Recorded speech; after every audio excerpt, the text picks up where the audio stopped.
After you rallied to tie it about midway through the third, what do you think happened as Detroit was able to pull away?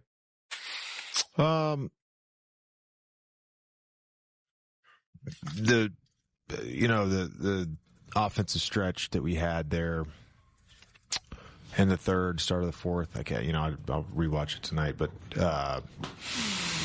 we had like 5 turnovers in that stretch.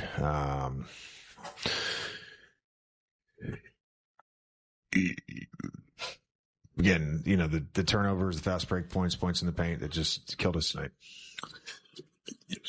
With the turnovers, it's probably hard to generalize it, but how much of their sort of athleticism and length and force, how many of those do you feel like were forced versus just kind of gave the ball? They're a really good physical basketball team. It's part of their DNA. From our vantage point, it seemed like the players were extraordinarily frustrated with the officiating, and I guess I wanted to know, one, did you share any of that opinion? And two, do you think maybe their reaction to the officiating may have taken them out of some of the plays? I think there's probably a level of frustration when you're turning the ball over and you're feeling like you're getting fouled. There's frustration there for sure. But I mean, again, I said it in here. We said it this morning. They're going to foul every possession. It's just, you got to play through it. JJ, you said, that level of physicality and toughness from Detroit is in their DNA. Like, do you know what this team's or this group's DNA is yet? Has that been established? Do you have a sense of what your team is? Still trying to figure that out. And I know it's maybe a cop out, and probably is, but I do know that we have had a lot of stops and starts, and we've tried to not just the staff. I'm saying our team, the players, staff, everybody. We've really tried to play the right way every night and have the right intent. The flow of lineups and rotations and all that has been challenging for everybody, not just the coaches. It's a challenge for the players, and building an identity is difficult, I think. And it's if you think about our team last year, and this team is different, and our identity will eventually be different. But we didn't get that identity till late January, it felt like. And then we had to shift again. So I don't think it's unnatural. I remember a meeting I had with Phil last year, pretty early in the season, and he said, I always felt like I knew who my team was by Thanksgiving. I think that's hard to figure out with this team right now. So yeah.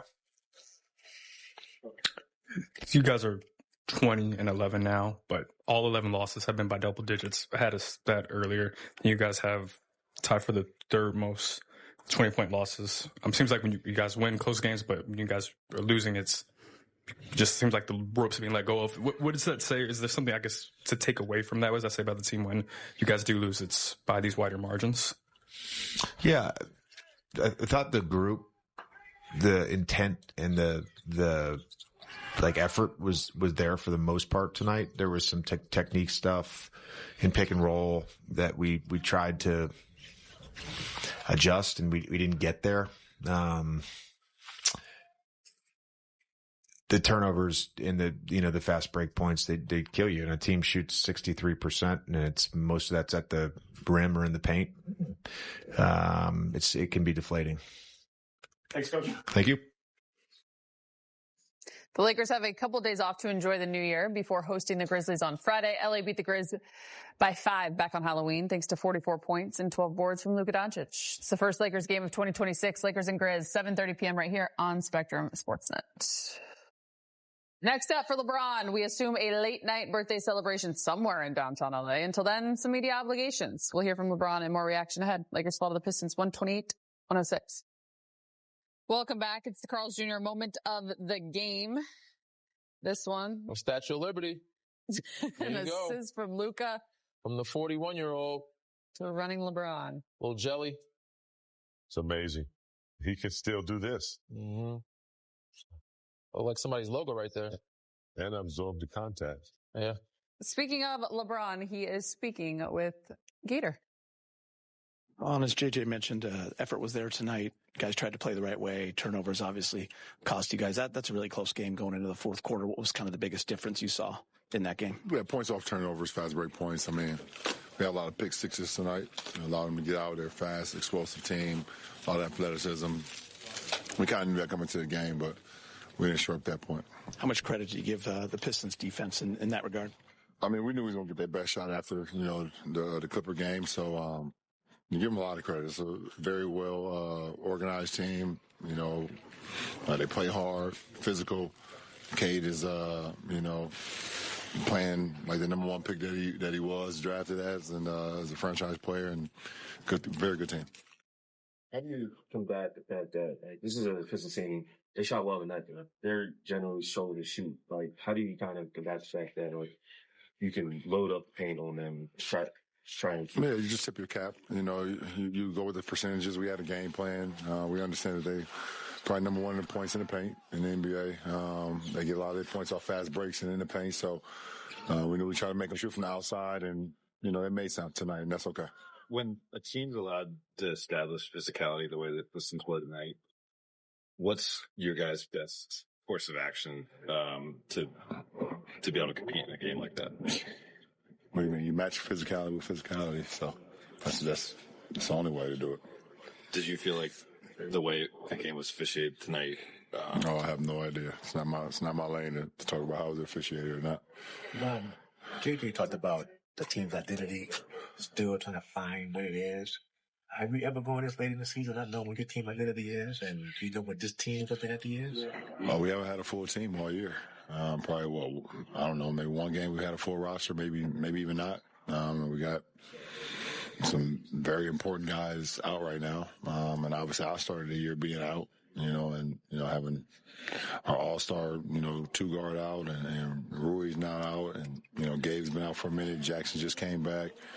It's been a lot of, in and out, so that's very hard to, kind of get a rhythm, of chemistry on the floor with guys that you're going to play with every night. Guys you're going to come in with the subs and patterns and things like that. But it's no excuse. We still got to go out and execute. And I think we did that tonight. I thought, like I said, the turnovers were too many pick sixes, but we came in, we played hard, we executed. The better team tonight won. LeBron, you guys finished the month in December with the second worst defense in the NBA, 29th on efficiency in December. What are the root problems of that right now? I don't have the numbers in front of me. What does it feel like? Where's the struggle? I thought defensively tonight we had moments, but like I said, it's going to be hard to defend pick sixes.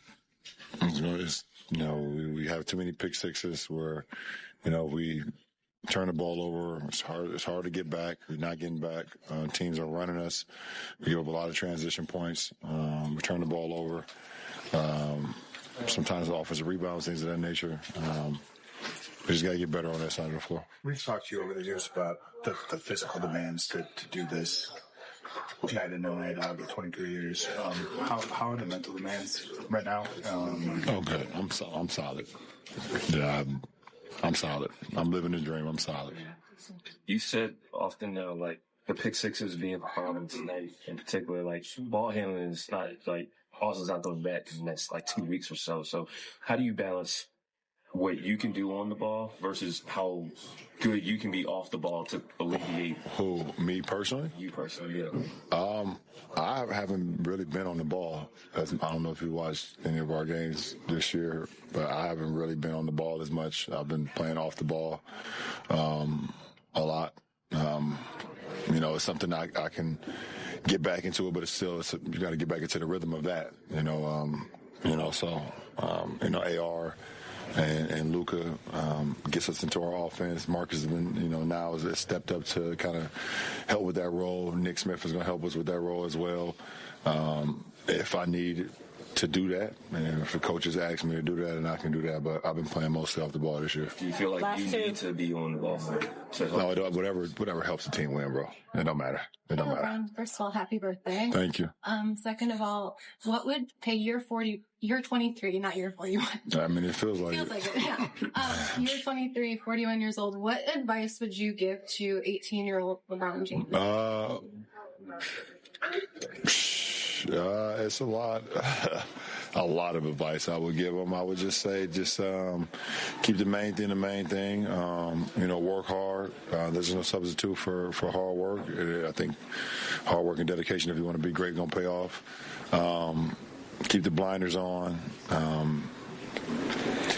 As much as they praise you, it's even triple, quadruple people trying to bring you down and want to tear you down every single day. So protect your family, protect your mental space, and it's a lot more. But you just go out and just have fun, enjoy the ride, because you never know when it comes to an end. So it goes fast. Thank you. Luka and LeBron combining tonight for 47. 9 rebounds, 15 assists between the two of them. Good math. Thank you. Yeah. I could keep going, but I would bore everyone. No. They can see the numbers. Nonetheless, 41 years old. Danny, I'll start with you. You said 17 for a 41-year-old? Yeah, that's really good. That's a good game. And he was saying, it goes fast. If he gave himself advice, I'm like, not for him. For everybody else, it goes fast. I feel like it went a while, and it's still going for him. Yeah. But he's enjoying it. Give himself the right advice. Again, if I'm him, I wouldn't tell myself anything. Just have fun, enjoy it, because there's a lot to come. He's done everything. And again, he hasn't anything else left to prove. But tonight, he got the 3-ball going. They try to throw some different doubles at him in the post. He said he's off the ball, but he doesn't really need to be on the ball. As long as he gets the ball in the positions that he needs it in, high post, mid post, and draws a double team, picks apart the defense, gets a couple pick and rolls or DHOs, kind of preserves energy some. But because Austin Reaves is out, he has to be on the ball more. But I think he probably would have liked to have been on the ball a little more. But either way, he's still effective, and he's affecting the game in more ways than one. And that's not just scoring 17 points a game. Rebounding, assisting, pushing the pace, transition, and also being a defensive anchor out there with quarterback of who needs to be where while on that end of the floor. Yeah, I can't think of any other 41-year-old player, including Vince Carter and that played the minutes that he's played. They usually coming off the bench, getting a lot of DNPs. But LeBron's still out there. Yeah. He's still out there, man. 6 to 8 points. He's still out there playing with 22 and 23-year-olds and bouncing off, still going through the hole and getting fouled and not getting the calls. And it's just amazing that his stamina to be able to do this at 41 is just incredible. I mean, I give him A+++. Yeah. So I said I'm solid. He deserves to enjoy his birthday regardless of this loss or not. He's done an amazing amount of things and achieved a lot in his 41 years. Indeed. Yeah. 30 points for Luka tonight. 17th time this season he scored 30 or more. We'll hear from the league's leading scorer next.